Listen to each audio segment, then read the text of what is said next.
Well, okay, we continue here with the research from Park and Abelman in 2004. They conducted a case study, right? As I explained before, the last one was the case of Jinu. Jinu's mom tried to send him to an English course managed by a prestigious university in South Korea, only to find out that the two sons were rejected. As the course mentioned, their English level was below the standard. This is quite funny. And after that, she took the two kids to New Zealand as per suggestion of her friend. She also reported that during their trip to New Zealand, they memorized 30 English vocabularies every day, and such practice was the thing she claimed to had contributed to the success of the two sons who were later got admitted. And yes, they were admitted not to the first level but to the third level of the category in the institution where they were once rejected by. Okay, continue then. This is research from a Thai woman, Pech Praset, back in 2014. She made use of Belly version 2.0. This is a kind of questionnaire with 46 items, but she omitted the 2. And it was developed by Elaine Horwitz. In her research, in Pech Praset research, she found half of the participants believed that it was easier for children to learn than for adults to learn. And 70% of them believe that some people had spatial ability, so they believed in the existence of language aptitude. And the 67 of the total participants disagreed that people who are good at something like mathematics or science or any exact knowledge are not good at learning foreign language. The second finding was 1/3 of the participants believe that learning is best conducted in English-speaking countries. So in this case, they believed that instructed learning will not produce a result which is as good as natural learning in an English-speaking country. And 58% of the total participants believe that vocabulary is the most important thing in language learning. So perhaps if you were a class teacher there, you would like to have more vocabulary activities in order to convince the parents that you are actually teaching. Yeah.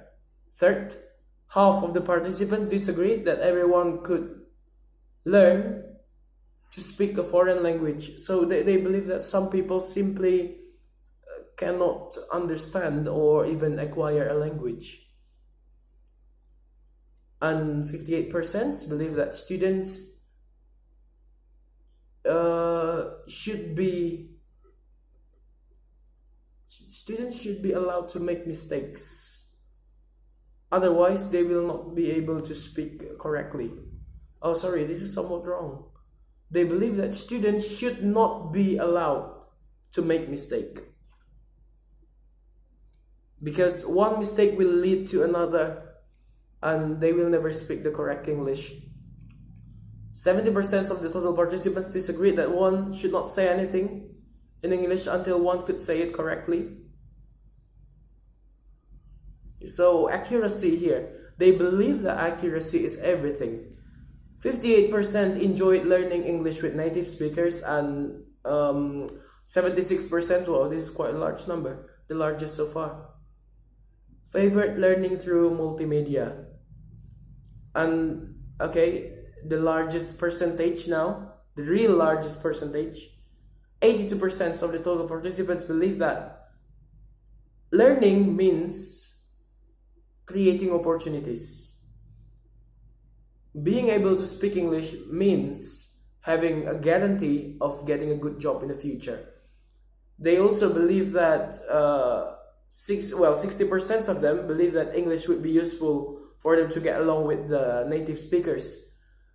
And some other half of them believe that learning English is useful for interpersonal purposes. The next one, conducted by a Turkish Tekin in 2015. This one is more qualitative than quantitative. Among the Omani parents who enrolled their children to a bilingual program, not a worksheet program, at a childcare center at Sultan Qaboos University, and these are the sets of beliefs. Learning English in early years means enabling children to function well in life, as well as to communicate with others in different nationalities, others from different nationalities, in different settings, and automatically broaden the social reach of the children. Second, learning English will equip the children for their future, especially for academic purposes as well as professional purposes here.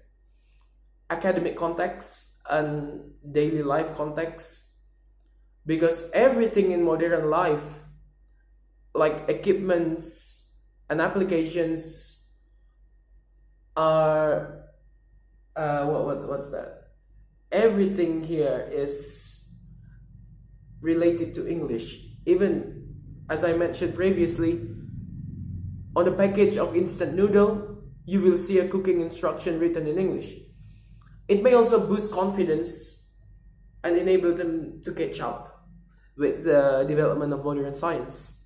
Yeah, research articles, most international publications in the academic world are in English, not in French. Despite the fact that French was dominant decades ago, maybe over a past 2 centuries.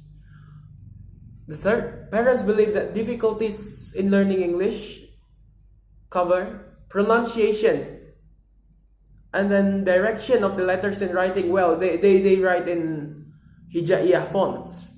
They write in Hijaiyah alphabets.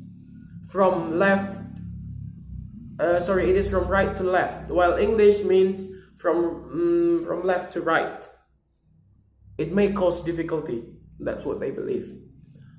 And also gaining vocabulary, that is difficult. Writing is difficult. Adapting with new language rules in short span of time, these are the learning constraints. And difficulties can be dealt with and can be compensated through the means of technology, multimedia tools, TV programs, movies, interactive games, mixed classes.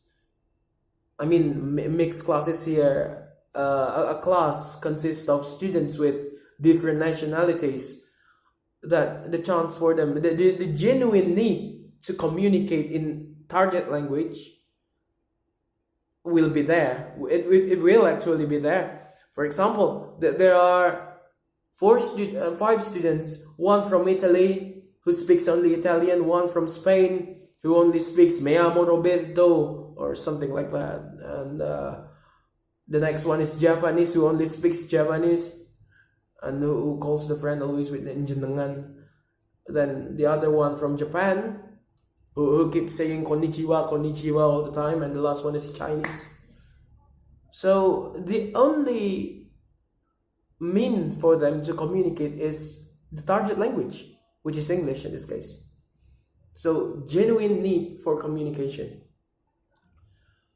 And yes, the help of parents as well as teachers in guiding children, doing the role play or group reading activities, or what we found in the previous research, in the Chinese research, it's Yushi, the guided play. Yeah, and they believe also that teachers need to improve their way of teaching by having more training, professional development.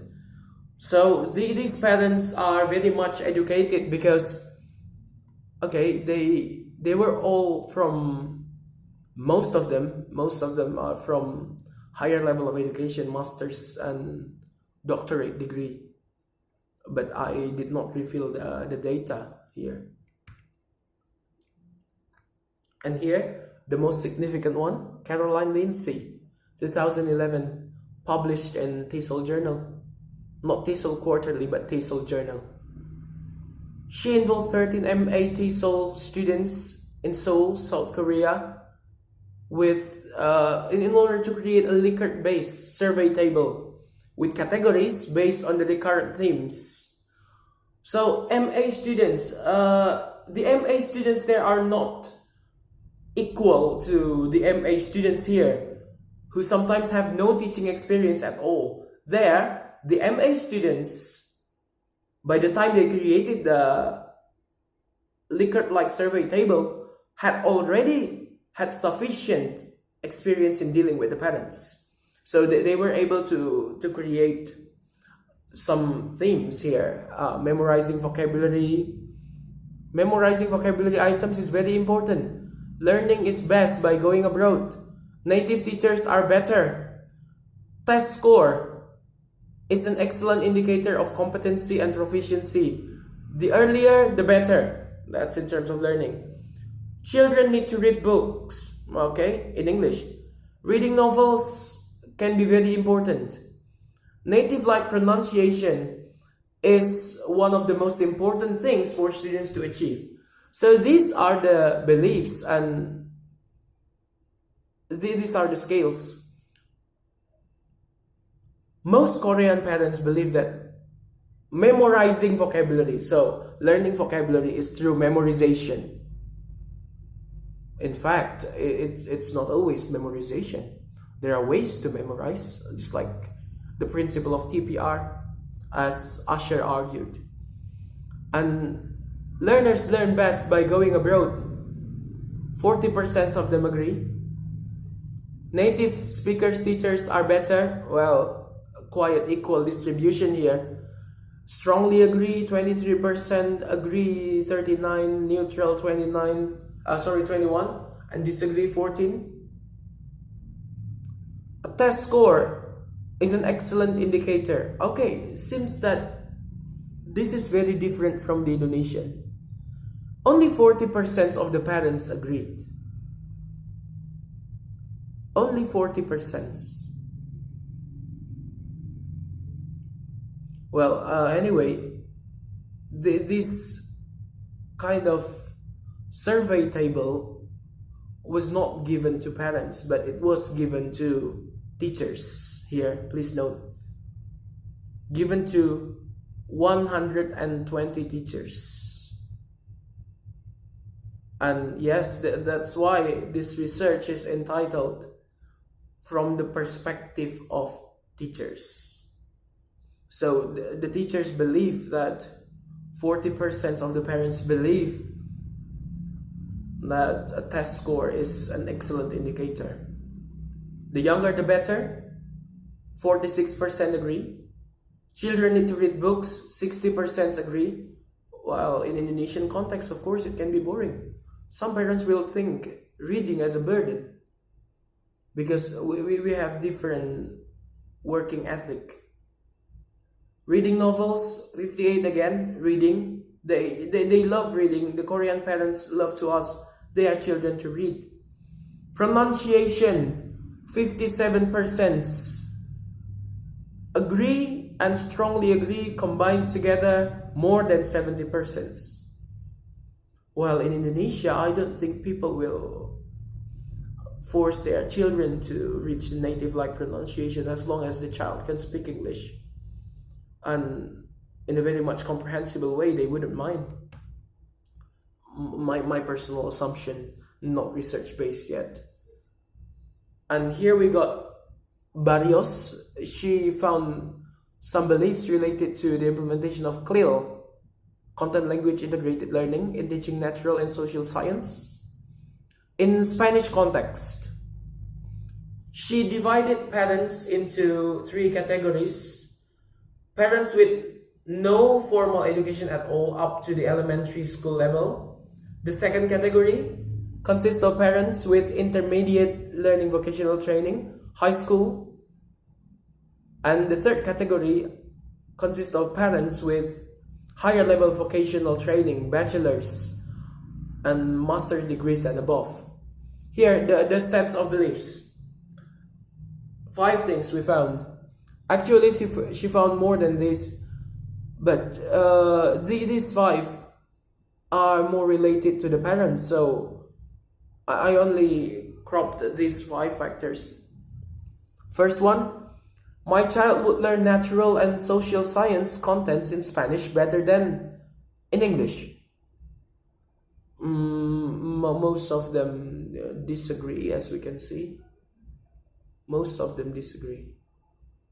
Disagree. We see the percentage. The bilingual program gives priority to English over content learning. Okay. They also disagree. My child understands natural and social science contents taught in English sufficiently, adequately. They agree on this. Bilingual program should be reconsidered because it is negatively affecting students' learning. So, because the content learning is delivered through the second language or through a foreign language, it disrupts the content learning itself. Most of them disagree, which is a good news. And the last one is, even if it's true that my child learns less content when it is taught in English, this is still compensated by the fact that the child still learns English more. Most of them agree, 39% agree. Okay, another one, quite new, from 2017, Sawyer, Martin, and Mons. This is in Latino context, also Spanish speaking. Mothers describe that proficiency is the indicator of the child's readiness to live abroad and to succeed in their academic life. So parents should support. Most parents believe that learning is easier when it is done in such a young age. Some parents also pointed the reasons why, such as low anxiety, stakes, and also the level as the supportive factors. The third, one mother claimed that the child may have introvert phase. This is her term. Well, this is what we understand as the silent period, in which the child acts only as an observer. Another one believes that being exposed to 2 languages at the same time may cause difficulties for children to be more expressive in using vocabulary compared to that of monolingual children. 8 parents describe that children show emotional responses like gesturing frustration when they don't know what to say, or they simply say that they hate the school, they hate the class when they fail to learn a new language. One mother believes that the one that forbids the use of L1 in the classroom is the better teacher. This is, I didn't know whether this mother learns about the direct method or simply convinced by the follower, the advocate of direct method. But that is the fact. This is what we're facing now. While 9 parents admitted that their personal experience as language learners influenced their practices in supporting their children to learn English. Yeah, personal experience. In my preliminary research, I found that some parents mention their learning experience. Aduh mister, dulu saya itu kalau belajar bahasa Inggris pasti dikasih list vocabulary untuk hafalan. Pasti gurunya tuh jelasin grammar ya pakai rumus. Jadi ya buat saya lucu aja kalau di kelas bahasa Inggris guru nggak jelasin rumus. Kalau vocabulary nggak dihafal terus diapain dong? And I simply said, dicuekin bu, dibakar kertasnya. I got quiet man. And the last one, All parents were convinced that exposure to English at school and in the community may lead to children's increasing use of English. So the more they are exposed, the more they are willing to use English. That's the loss. All right then. Thank you. So the problem I really have to formulate here is this.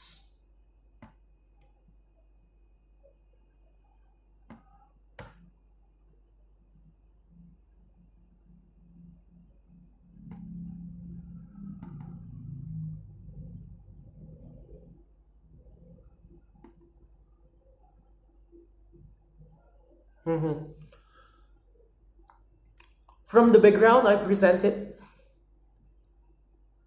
we can formulate the following research questions. First one, which areas of learning do parental beliefs cover?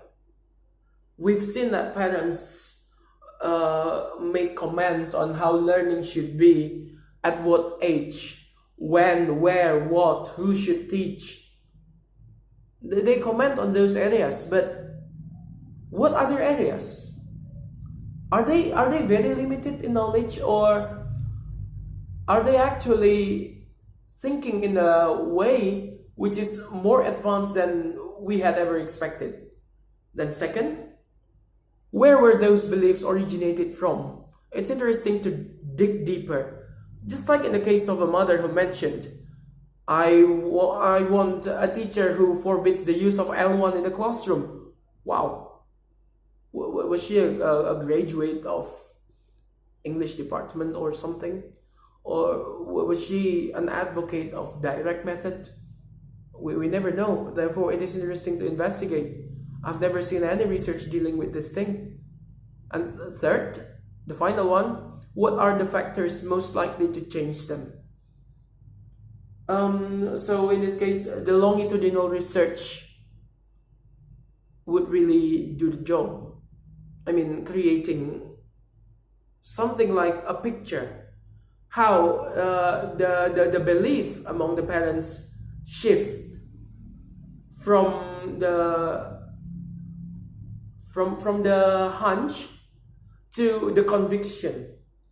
Remember, according to the definition of Stephen Ryan, Marianne Williams and Sarah Mercer, beliefs exist as continuum. So we can try to picture out how beliefs are actually constituted, evolved, changed, or even in the end dismissed totally by asking these three research questions. Yeah, this is going to be the topic of my research. Anyone may comment, ask questions. I'm expecting for more questions. Please. As this is an online class, I think we have no issue with the time. I expect more than 10 questions. Thank you.